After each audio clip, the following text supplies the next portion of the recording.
আসলে নির্বাচনী ভাবনায় আমরা আসলে এখন কথা বলবো এই কুষ্টিয়া ইউনিয়নের এই কোটচাঁদপুর এবং মহেশপুরের যে ঝিনাইদহ ৩ আসন। এখানে আসলে আপনারা যে দেখছি যে মেহেদী হাসান রনির সাথে গণসংযোগ করছেন, এই গণসংযোগে আসলে থাকার কারণ কি এবং সেটা যদি আমাদের জানাতেন। আর মেহেদী হাসান রনিকে কেন ধারে শীষ দিতে চাচ্ছেন? বিসমিল্লাহির রহমানির রহিম। ঝিনাইদহ ৩ আসন, কোটচাঁদপুর মহেশপুর আসলে সেই শুরু থেকে কিন্তু বিএনপির ঘাঁটি বলে আমরা জানি এবং বিশ্বাস করি। বিগত ফ্যাসিস্ট সরকারের আমলে সুষ্ঠু কোনো ভোটের পরিবেশ ছিল না, গণতান্ত্রিক অধিকার ছিল না, যার কারণে ভোট ব্যাংকের যে কি পরিচয় সেটা পরিচিত করা সম্ভব হয়নি বিগত 15 বছর। সেই ফ্যাসিস্ট বিতাড়িত হওয়ার পরে আবার সেই সুদিন আসছে, জনগণ তাদের গণতান্ত্রিক অধিকার ফিরিয়ে পেয়েছে।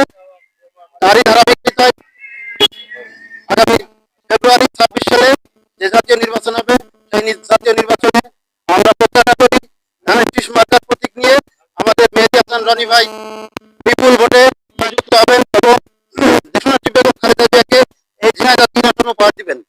তো যে কথাটা আপনি জানতে চাচ্ছিলেন যে ঝিনাইদহ ৩ আসনে কোটচাঁদপুর মহেশপুরে এত প্রার্থী থাকতে মেহেদী হাসান রনিকে কেন আমরা প্রাধান্য দিচ্ছি, আসলে দেশনায়ক তারেক রহমান তিনি নিজেই বলেছেন যে সর্বাধিক জনবান্ধব যে ব্যক্তি, বিগত দিনে সুখ দুঃখে খুবই কাছাকাছি যে ব্যক্তি থেকেছে, জনগণের সুখ দুঃখে পাশে থেকে তাদের সমস্যা লাঘব করেছে এবং সমাধান করতে সক্ষম হয়েছে, এই ব্যক্তি আগামী দিনে নমিনি হওয়ার যোগ্য বলে দেশনায়ক তারেক রহমান এটা ঘোষণা দিয়েছেন। তো সেই ধারাবাহিকতায় আমরা বিশ্বাস করি এবং বিগত দিনের অভিজ্ঞতা দেখছি যে অনেক নেতা এই কোটচাঁদপুর মহেশপুরে আছেন, অনেক কেন্দ্রীয় নেতা আছেন, অনেক কিছু আছেন, কিন্তু এই সাধারণ জনগণের পাশে সার্বিক সময় কিন্তু থাকেননি এবং সুখ দুঃখে পাশে এসে দাঁড়াননি। কিন্তু মেহেদী হাসান রনি ভাই এই বিগত ফ্যাসিস্টের সময় থেকে যত নির্যাতন, গুম এবং জেল জুলুম যত যা কিছু হয়েছে, এই জনগণের পাশে সার্বিক বিষয়ে নিজে প্রত্যক্ষভাবে ভূমিকা নিয়েছেন এবং সাথে থেকেছেন, সকল সমস্যার সমাধানে উদ্যোগ নিয়েছেন এবং সমাধান করতে সক্ষম হয়েছেন।